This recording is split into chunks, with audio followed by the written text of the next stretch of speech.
সাবেক প্রধানমন্ত্রী ইমরান খানের মুক্তি ও সরকারের পদত্যাগের দাবিতে উত্তাল পাকিস্তান তেহরিক-ই-ইনসাফ পিটিআই এর ডাকা ইসলামাবাদমুখী জনস্রোত বিক্ষোভ মিছিলে কার্যত অবরুদ্ধ হয়ে পড়েছে দেশটির রাজধানী ইসলামাবাদ। নিরাপত্তা বাহিনীর সঙ্গে পথে পথে ব্যাপক সংঘর্ষের খবর দিচ্ছে দেশটির গণমাধ্যম। পাকিস্তানের সাবেক প্রধানমন্ত্রী ও তেহরিক-ই-ইনসাফের প্রধান ইমরান খান কারাগার থেকেই চূড়ান্ত এই বিক্ষোভের ডাক দেন, যাকে ইমরানের ভাগ্য নির্ধারণী কর্মসূচি বলেও উল্লেখ করা হচ্ছে। পিটিআই সমর্থকদের 24 নভেম্বরের এই বিক্ষোভ ঠেকাতে রাজধানী ইসলামাবাদে আগে থেকেই 144 ধারা জারি করা হয়, যাকে নিরাপত্তা লকডাউন বলা হচ্ছে। ইসলামাবাদে ইন্টারনেট ও স্কুল কলেজ বন্ধ করে দিয়েছে সরকার।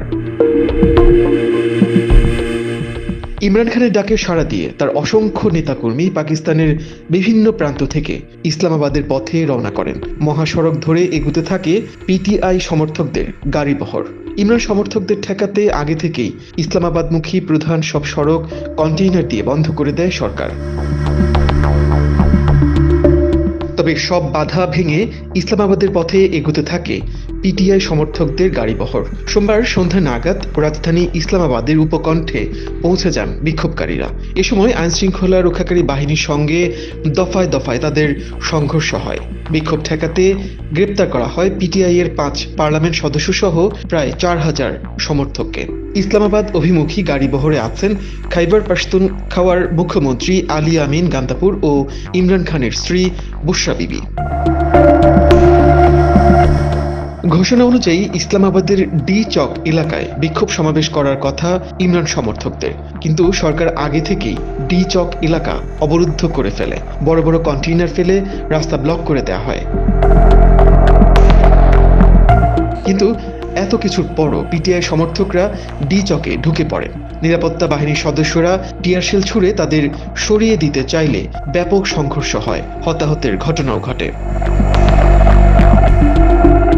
মঙ্গলবার রাতেও পিটিআই সমর্থকরা ডি চকের আশপাশে অবস্থান করছিল। এদিকে কারাগার থেকে দেয়া এক বার্তায় সমর্থকদের বিক্ষোভ অব্যাহত রাখার নির্দেশ দিয়েছেন ইমরান খান। বলেছেন, শেষ বল পর্যন্ত লড়ে যেতে হবে। গেল 13 নভেম্বর কারাবন্দী ইমরান খান সারা দেশে বিক্ষোভের চূড়ান্ত ডাক দেন। সবাইকে রাজধানী ইসলামাবাদে সমবেত হওয়ার আহ্বান জানান তিনি। ইমরানের অভিযোগ, জনগণের ম্যান্ডেট চুরি, মানুষকে অন্যায়ভাবে আটক এবং সংবিধানের 26তম সংশোধনী পাশ করে দেশে এক নায়কতান্ত্রিক শাসন শক্তিশালী করা হচ্ছে। 2023 সালের আগস্টে ইমরান খানকে গ্রেপ্তারের পর থেকে তার মুক্তি এবং 8 ফেব্রুয়ারির নির্বাচনে কারচুপির অভিযোগ এনে দেশব্যাপী বিক্ষোভ চালিয়ে যাচ্ছে পিটিআই। ইসলামাবাদের ডি চকে চূড়ান্ত সমাবেশ ঘিরে আপাতত যা হচ্ছে তাতে পাকিস্তানের পরিস্থিতি আরও উত্তপ্ত হয়ে উঠতে পারে বলে আশঙ্কা করছেন বিশ্লেষকরা।